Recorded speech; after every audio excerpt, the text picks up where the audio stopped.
Sabe quando você tá com seu amigo, ou então com seu irmão, por exemplo, aí você tá lá vagando pelo deserto, chega uma família, você assalta essa família, porra, acontece com todo mundo isso, né? Aí vocês vão pra um barzinho, e aí, porra, eu odeio quando isso acontece. Aí chega lá no barzinho e a gente é atacado por uma cacetada de vampiro, aí morre em geral. Você odeia quando isso acontece, é muito chato, né? Galera, prepara o cafezinho porque o Vampirão da Madrugada tá na área. Porque nessa terça do horror, no Cineguga, vamos falar de Um Drink no Inferno, um filme muito malucão de 96, dirigido pelo Robert Rodrigues e escrito pelo Tarantino. Antes de falar sobre esse filme, eu vou resumir ele em 3 cenas. Come on in, pussy lover! Não, sacanagem, são essas cenas aí. Were you giving that pig signals?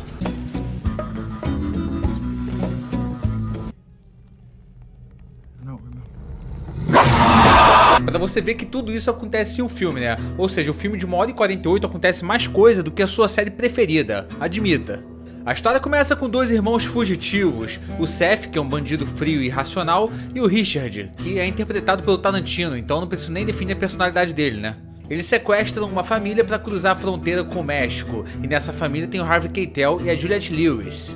E o Ernest Liu também, que na época era só um japonês gordinho, mas hoje em dia ele é o técnico de informática que a gente chama pra consertar nosso computador. E a primeira coisa bizarra que dá pra notar nesse filme, que assim, não é nenhuma coisa que me incomoda, eu não sou o cara que fica reclamando dessas paradas não, cara, mas assim, é bizarro o quanto esse filme tá hipersexualizando a Juliette Lewis. E olha que depois tem uma cena sensual da Salma Hayek, mas ainda assim a Juliette Lewis foi muito mais sexualizada do que ela. Eu tive que parar o filme e procurar no Wikipedia qual era a idade da Juliette Lewis naquele filme. Por sorte ela tinha 23 anos, então tá tranquilo, tá tudo bem. E aí agora essa família tá presa com os irmãos Tarantino, e você acha que tá vendo um filme normal, de gente roubando os outros, mas tudo muda quando eles param num bar chamado Titty Twister, que à primeira vista é só mais um bar comum do México, mas na verdade é uma pirâmide asteca onde habita uma colônia de vampiros sedentos por sangue e violência. E aí vira um filme de terror, dos melhores. Curiosidade, existe um universo compartilhado que esse filme faz parte, mas não tem a ver com as sequências ruins e nem com a série genérica que fizeram depois não, mas existe um laço entre esse filme, Planeta Terror e Kill Bill, isso graças ao personagem do Will McGraw, que tá em todos esses filmes. Assim, eu nem me importo se esse filme é bom ou não, de verdade, mas a principal característica que ele tem, a coisa mais marcante, é essa virada que ele tem de chave, né, que é um filme de assalto, sei lá, do nada vira um filme de terror. Muitos filmes tentam fazer essa mudança aí, né? Por exemplo, A Nora é um filme que eu gostei muito, e o Pecadores, né? Inclusive Pecadores é o melhor filme de 2025, por enquanto, né? E foi o filme que me fez lembrar do Drink no Inferno, e esse vídeo tá saindo por causa do Pecadores. Tem crítica de Pecadores aqui no canal, tá? Inicialmente tem aquele clima tenso, cheio de diálogos afiados, tarantinagem, que eu não sei o que. Um filme que já tava interessante, diga-se, o cara mais chatão ele pode falar, não, eu já tava achando o filme muito bom, depois ele estraga quando entra vampiro, tem esse cara. Mas o fato dele tacar o foda-se e virar essa loucura trash é uma coisa que nem todo diretor vai conseguir fazer. Francis Ford Coppola e Martin Scorsese devem odiar o Robert Rodrigues até hoje, porque ele conseguiu fazer essa virada genial. Esse filme bagunça as regras, mistura os gêneros e ainda te dá personagens carismáticos e muito sangue. Tanto sangue que tiveram que usar sangue verde porque tinha acabado a tinta vermelha. Não, sacanagem, é só pro filme poder passar na censura. Se tivesse muito sangue vermelho, não ia passar. Mas sangue verde não passa ali no cara que ele, sabe, investiga o sangue. E esse filme tem um acervo de personagens inesquecíveis e icônicos também, a começar pelo nosso camarada aí que tá falando Pussy até agora. Esse foi o primeiro papel do George Clooney no cinema, tanto que ganhou o prêmio Revelação da MTV. Eu gosto muito do sarcasmo e má vontade desse personagem, encaixou perfeitamente pro tipo de ator que o Clooney é. E era ousado, tanto que essa cena aí foi improviso. Welcome to slavery. No thanks. I already had a wife. Esse filme é de 96 e o George Clooney realmente já tinha sido casado antes. Eu fui pesquisar a fofoca e ele foi casado até 93 com a Talia Balsam. Então se ela se ofendeu com esse improviso, ela tem razão. O Tarantino não foi indicado ao prêmio da MTV, mas foi indicado ao Framboesa de Ouro como pior ator coadjuvante. Não sei nem se ele venceu. Eu acho isso absurdo, a régua naquela época devia estar muito alta, não é possível. O cara até faz cenas de metalinguagem nesse filme, porra. O meu personagem preferido do filme é o Frost. Ele é tipo Danny Glover, só que com mais swing. Mas o meu segundo personagem preferido é o Sex Machine.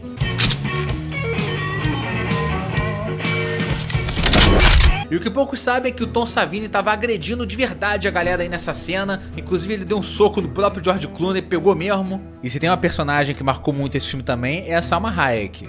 Mas não por esse motivo que você tá pensando aí, seu safadinho. Tem uma história legal aí, mas por esse motivo também. Originalmente a personagem se chamaria Blonde Death, na tradução Morte Loira, e seria interpretada por qualquer outra atriz, mas o Tarantino fez questão que fosse uma atriz mexicana e que a personagem passasse a se chamar Satánico Pandemonium! que é um nome muito mais carismático, diga-se. Uma curiosidade é que a Salma Hayek morria de medo de cobra e sabia que isso poderia custar o papel dela, mas o Robert Rodrigues teve a brilhante ideia de falar pra ela que a Madonna tava querendo o papel também. O que era caô, obviamente, tanto que a Salma Hayek fez 2 meses de terapia pra poder superar esse medo e fazer o papel, né, e perder o medo de cobra. Mas já diz aí, você tem medo de mexer na cobra? Comenta aí embaixo. E vale destacar que a Salma não teve instrutor de coreografia para essa cena de dança, porque ela mesma disse que não tem como fazer a cobra dançar, só dá pra fazer a cobra subir. E por isso o Robert Rodrigues falou pra ela sentir o flow da música e dançar como quisesse. Ele fez a mesma coisa com a Jessica Alba em Sin City, mas eu não lembro de ter tido cobra naquele filme. E como lá em 1996 ainda não tinha computador, os efeitos visuais desse filme são 100% efeitos práticos. Então eu queria destacar alguns bichos muito feios aqui. Eu acho muito foda o Tarantino vampiro ser igual ao vilão do Máscara, mas o vencedor dessa categoria é o Sex Machine pela cena de transformação, que eu acho muito pica.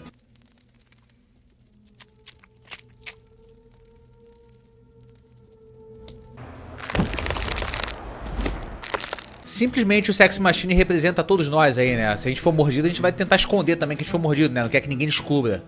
E o outro do feio pra cacete também é o Frost. Mas quando eu digo feio, eu tô elogiando, porque a proposta é ser feio mesmo. Eu queria dizer que eu gosto muito das mãozinhas do Sex Machine aí fazendo isso no Frost. E assim, quem não chorou nesse filme tá morto por dentro, né? No mínimo. Eu não digo só pela morte do japinha técnico de TI não, mas por essa cena do George Clooney se recusando a matar o Tarantino. Eu entendo, eu também me recusaria a matar o Tarantino, tá? Inclusive, por falar em Tarantino, tem uma referência a Pulp Fiction, né? O George Clooney ele chega ali com um Big Kahuna Burger. E jamais seria um filme do Robert Rodrigues sem a presença icônica do nosso querido Danny Trejo. Esse filme é a segunda parceria de 11 filmes que eles fizeram juntos. E o que é engraçado é que nesses 11 filmes o Danny Trejo ele tem o nome de alguma faca ou algum objeto cortante. Nesse filme ele é o Razor Charlie, que pode ser traduzido como Charlie Navalha. Ou Carlinhos Navalha, por que não, né? Eu mesmo já conheci um Carlinhos Navalha. Um Drink no Inferno é um filme que mora no meu coração desde que eu sou criança e tinha medo. Não é todo filme que começa em uma estrada no Texas e termina em uma pirâmide asteca infestada de bicho vindo. Ele não precisa ser realista e nem precisa ter uma mensagem. É um filme que não tem medo de ser feliz e que seu único crime foi ser divertido demais. Mas e você, já assistiu um Drink no Inferno? Comenta aí sua opinião, comenta também ideia pro próximo Terça do Horror. Tô pensando em Alien, tá? O primeiro Alien lá, eu gosto muito dos filmes do Alien. Mas enfim, quero sugestões de vocês aí, tá? Deixa um comentário aqui embaixo, deixa um like também, se inscreve no canal e valeu!